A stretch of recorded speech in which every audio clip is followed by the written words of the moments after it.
Heritage can be an important thing to many people. It can give you purpose and meaning. More often than not, it helps you to know where you come from. Maybe you come from a well-rooted family tree, or perhaps you're new to the area. Despite these differences, we all came from somewhere. But where are we exactly? Some would say the middle of nowhere, and they might be right. Join me today as we reflect on the origins of St. John.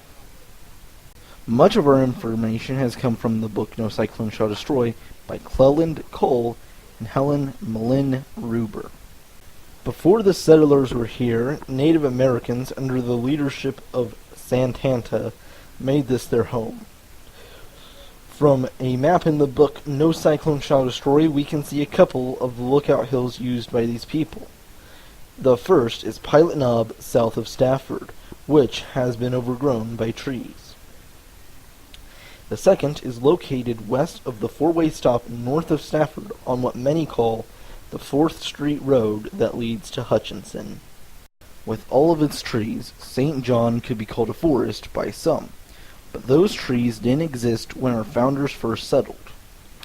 Driving in the country, you'll often find vast expanses of fields. This was more like the prairie of old. Can you see it?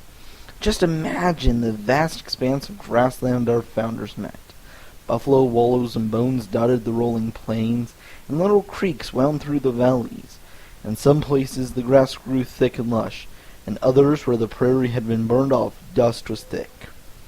Prairie desolate, and a far cry for those who had come from the forested hills of the east. It's almost a wonder just how in the world our ancestors roughed it out here. They faced heat and wind, trackless prairie, blizzards, cool droughts. Yes, sir, they took it all in stride. They lived through sickness without doctors, hunger without food, bitter cold without adequate fuel, and they built their homes and stayed. But why? One word: hope. They dreamed of homes they could call their own. They dreamed of land where they could till, where in freedom they could work, worship, and raise families. It was hope of a better tomorrow for their children and grandchildren that they built walls out of the earth, and it was in faith that they stayed. It was here where they developed a depth of character and faith which would give them strength in times of need, and which would bring on a deeper appreciation of the glory of freedom. Now then, thanks to Photoshop, here is again an approximation of what William Bickerton and his little band of followers saw as they journeyed south from Great Bend to a hill north of what is now St. John, which they called Zion Valley. We will now go on location to close this short documentary with an unusual feature that few towns claim. Alright, so here we are at St. John's 1st and Main, right there.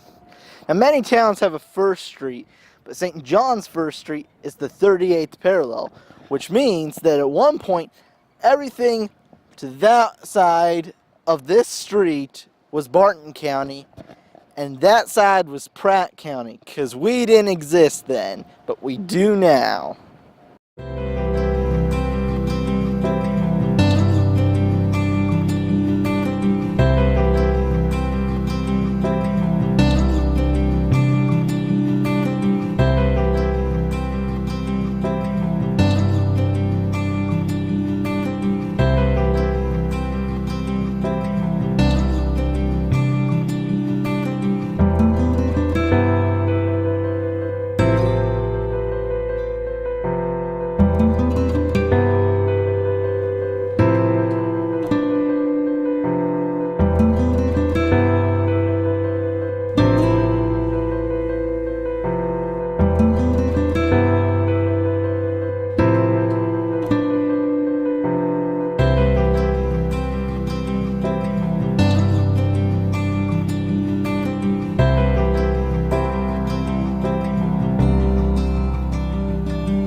As we travel down 1st Street, let's see what the world has in store.